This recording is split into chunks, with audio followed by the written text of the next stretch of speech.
Pour mieux s'immerger dans la réalité politique, sécuritaire, économique et sociale d'Israël, connectez-vous chaque matin sur Studio Kalita. Daniel Haïk vous y attend pour sa revue de la presse. Eh bien oui, c'est l'heure de la revue de la presse et des médias israéliens, un peu plus tôt qu'à l'accoutumée, mais nous avons modifié notre programme ce matin pour pouvoir converser, discuter très largement, de manière décontractée tout à l'heure avec le rabbin Chaim Amselem, ancien député du parti Shatz, avec lequel nous parlerons du problème des conversions qui est revenu sur le devant de la scène à la suite de la décision du gouvernement israélien de dimanche, donc d'autoriser et de permettre au grand rabbinat d'Israël de conserver l'exclusivité sur le traitement des dossiers de conversion en Israël contre l'avis de la Cour suprême. Nous y reviendrons donc vers 8h40 tout à l'heure. Mais en attendant donc la revue de la presse et des médias que nous commencerons ce matin à nouveau par le Golan, par la frontière israélo-syrienne. Tous les sites d'information indiquent qu'après une légère accalmie, eh bien, la tension a à nouveau grimpé hier sur le plateau du Golan avec une roquette qui s'est abattue sur le nord du plateau. Ce tir s'est produit quelques minutes avant que le Premier ministre Binyamin Netanyahou ne prenne la parole à Katsrin, la capitale du Golan, à l'occasion du 40e anniversaire de la création de cette ville de Katsrin. La roquette n'a fait fort heureusement ni blessés ni dégâts. Au sein de l'armée israélienne, on affirme qu'il s'agit à nouveau d'une retombée directe des combats entre les forces pro- et anti-Assad. Tsahal a riposté en détruisant le lance-roquette qui avait donc tiré cette roquette en direction du territoire israélien. Dans son allocution donc à Katsrin, le Premier ministre a déclaré qu'Israël contrôlait parfaitement le plateau du Golan et savait ce qui se passait de l'autre côté de la frontière. Mais notre politique est claire, a-t-il dit, nous ne nous impliquons pas dans les combats et nous restons déterminés à protéger la population israélienne. Nous n'accepterons pas la poursuite des pluies éparses de roquettes, a dit le Premier ministre, donc à l'occasion donc de ces festivités du 40e anniversaire de la ville de Katsrin. Et puis, comme je vous le disais tout à l'heure dans les titres, tous les sites et les médias israéliens nous annoncent que c'est dans quelques minutes, aux alentours de 9h, ou peut-être un petit peu plus tard, que l'ancien Premier ministre Ehud Olmert saura s'il bénéficiera d'une réduction d'un tiers de sa peine de prison, une peine de prison de 28 mois, à laquelle il avait été condamné pour corruption. Je vous rappelle qu'Olmert a passé une semaine en observation à l'hôpital de Tel HaShomer près de Tel Aviv à la suite de douleurs thoraciques. Si la commission pénitentiaire devait donner satisfaction à sa requête, eh bien, il serait libéré de prison dès dimanche. Il faut souligner que ces derniers jours, des voix se sont faites entendre au sein même du gouvernement en faveur de sa libération anticipée, en particulier celle du ministre de l'Éducation nationale, Naftali Bennett. Les médias israéliens, les sites d'information et les journaux nous font partager ce matin la visite émouvante du président de la Knesset, Yuli Edelstein, à Moscou, 30 ans après sa libération du goulag soviétique et 33 ans après son emprisonnement dans ce goulag. Sur une photo incroyable, on voit ce matin Yuli Edelstein se pencher sur le lit dans lequel il a dormi après avoir été arrêté par le KGB dans une prison du KGB à Moscou. Les journaux, c'est une photo que l'on voit dans le Yediot Acharonot de ce matin, les journaux reviennent sur le discours prononcé en hébreu par le président de la Knesset devant le Parlement russe hier. Il y a 33 ans, a-t-il dit, j'ai été arrêté ici à Moscou pour avoir enseigné l'hébreu. Aujourd'hui, je me tiens devant vous et je vous dis dans cette même langue, Shalom Aleichem, que la paix soit avec vous. Edelstein a également donc visité la synagogue de Moscou où il rencontrait d'autres refusniks et également l'appartement où il vivait lorsqu'il a été arrêté par le KGB. Jamais je n'aurais pu imaginer vivre de tels instants, a déclaré Yuli Edelstein, particulièrement ému. Le Israël Hayom consacre ce matin sa manchette à la détresse du nouveau chef du bureau politique du Hamas, Ismail Haniyeh. Alors que lorsque Haniyeh a été élu à ce poste en remplacement de Khaled Mashal il y a plusieurs mois, le bureau politique du Hamas était solidement installé à Doha, au Qatar. Et aujourd'hui, a donc Haniyeh de se préparer d'une certaine manière à y mener la belle vie après des années dures, on peut dire, dans la bande de Gaza. Mais le Qatar a brusquement expulsé, il y a plusieurs semaines, les dirigeants du mouvement terroriste palestinien. Et il est aujourd'hui, on le sait, le Qatar boycotté par les pays du Golfe Persique. Résultat, Haniyeh est bloqué à Gaza. Même l'Égypte ne veut pas l'accepter, tandis que Haniyeh lui-même a repoussé l'invitation de l'Iran. Aucun pays ne veut donc d'Ismail Haniyeh, explique ce matin le Israël Hayom en manchette.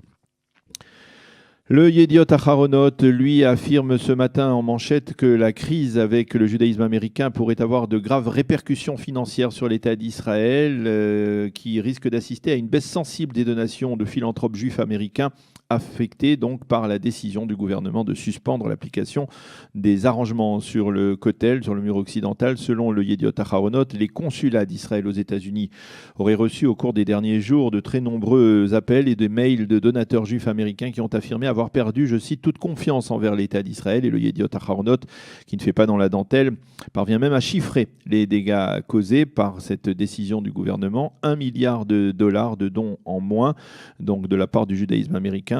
Nous ne continuerons pas à lutter pour vous, ont déclaré certains de ces donateurs aux diplomates israéliens. Et dans un éditorial, Danielle Brin, c'est une jeune femme de Los Angeles, écrit pourquoi pour beaucoup de juifs américains, le statut sacro-saint du Kotel Amaravi s'est ébranlé. Et elle conclut en affirmant qu'elle a toujours voulu savoir comment le peuple juif se souviendra de Binyamin Netanyahou. Maintenant, écrit-il, j'ai enfin une réponse. Le site Énergie nous fournit toujours dans ce domaine dès ce matin une partie d'un reportage effectué par le Makor Rishon, l'hebdomadaire plus à droite, au centre-droite de l'échiquier politique israélien, sur l'organisation qui serait bel et bien derrière la décision du Premier ministre de suspendre dimanche les arrangements du Kotel avec le judaïsme réformé américain. Il s'agit en fait d'une organisation qui s'appelle le Centre Liba. Liba, cela vient de Lev, le cœur, qui est affilié à la mouvance sioniste religieuse et qui s'est fixé pour objectif de renforcer le caractère juif de l'État d'Israël. Ces militants sont en fait des lobbyistes religieux, sionistes religieux, qui, depuis plus d'1 an, ont expliqué en détail au grand rabbin orthodoxe Haredi les dangers, selon eux, de ces arrangements devant le mur occidental. Leur pression a eu l'effet escompté puisque les dirigeants Haredi ont à leur tour fait pression sur le Premier ministre Binyamin Netanyahou qui finalement a décidé de geler l'application de ces arrangements. L'ambassadrice des États-Unis à l'ONU, Nikki Haley, a déclaré hier que tant que la Palestine n'est pas un État reconnu par les Américains, elle s'opposera à toute nomination d'un délégué palestinien aux instances de l'ONU. Rappelons que les États-Unis ont récemment opposé leur veto à la nomination de Salam Fayyad, l'ex-premier ministre palestinien, au poste de représentant de l'ONU en Libye. Par ailleurs, Nikki Haley a vivement critiqué le positionnement de l'UNIFIL, la force de l'ONU qui est située le long de la frontière israélo-libanaise. Elle a affirmé que l'UNIFIL ne faisait rien pour empêcher le déploiement de forces du Hezbollah du côté libanais de cette frontière. Et puis sachez également, comme l'annonce ce matin le Yediot Aharonot, que le secrétaire général des Nations Unies, Antonio Guterres, effectuera en août prochain une visite en Israël et dans les territoires palestiniens. Il sera accompagné par l'ambassadeur d'Israël à l'ONU, Danny Danon. Le site Walla revient sur la cyberattaque qui a frappé des milliers d'ordinateurs à travers le monde depuis 48 heures, pendant 48 heures. Et à cette occasion, le site a interrogé Rudy Giuliani, l'ex-maire de New York, qui est le conseiller spécial de Donald Trump en matière de cyberattaque et qui est actuellement, Rudy Giuliani, en Israël, qui était en Israël dans le cadre de la semaine du cyber qui s'est tenue à Tel Aviv. Giuliani, qui a de tout temps été un véritable ami d'Israël, a affirmé « Alors que nous, les États-Unis, sommes perméables à des attaques, Israël lui reste un excellent modèle, un bon modèle.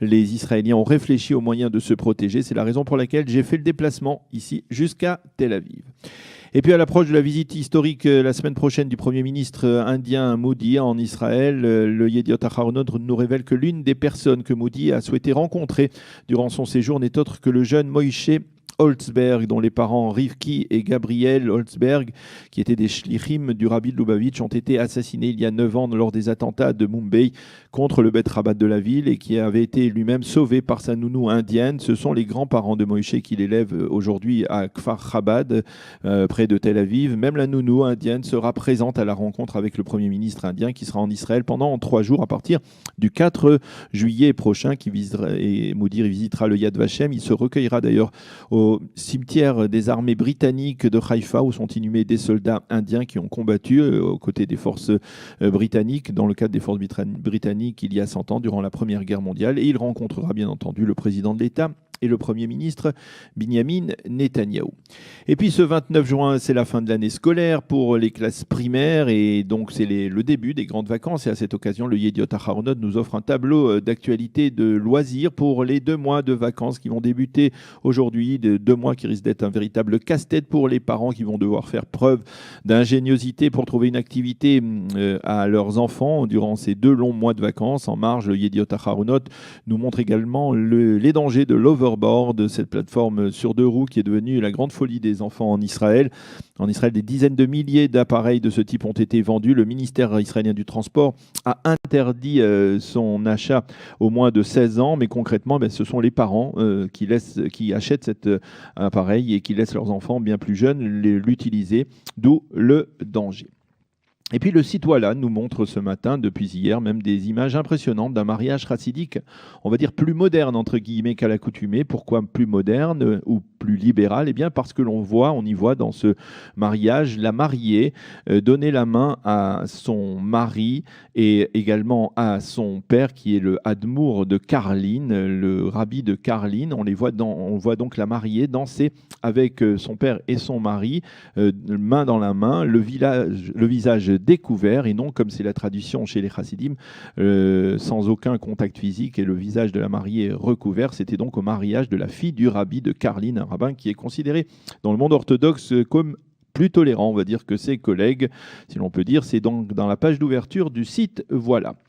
Et puis nous terminerons en rappelant que, comme le font les journaux israéliens, le Yediot Aharonot en particulier, que c'est ce soir que Tel Aviv fêtera sa nuit blanche avec des dizaines de spectacles, concerts et autres événements musicaux dispersés dans la ville. Des rikudéam, les danses populaires aux concerts de rock en passant par des stand-up comédies. Tel Aviv offrira durant toute cette nuit une impressionnante palette de spectacles pour tous les âges, des spectacles qui pour la plupart seront gratuits. Voilà, c'est la fin de cette revue de la presse et des médias israéliens de ce matin. Dans quelques instants, vous retrouverez Eliana Gurfinkel pour sa chronique Un jour notre histoire consacrée au Shabbat Shorah. Comme je vous le disais, elle nous expliquera ce dont il s'agit. Et je vous retrouverai vers 8h40 pour dialoguer au téléphone avec l'ancien député Chasse, le Rav Chaim Amselem, qui nous parlera de la loi sur les conversions votée en Conseil des ministres dimanche. Voilà. Je vous retrouve dans quelques instants et vous retrouverez Eliana Gurfinkel vers 8h30 après une page musicale. Pour mieux s'immerger dans la réalité politique, sécuritaire, économique et sociale d'Israël, connectez-vous chaque matin sur Studio Kalita. Daniel Haïk vous y attend pour sa revue de la presse.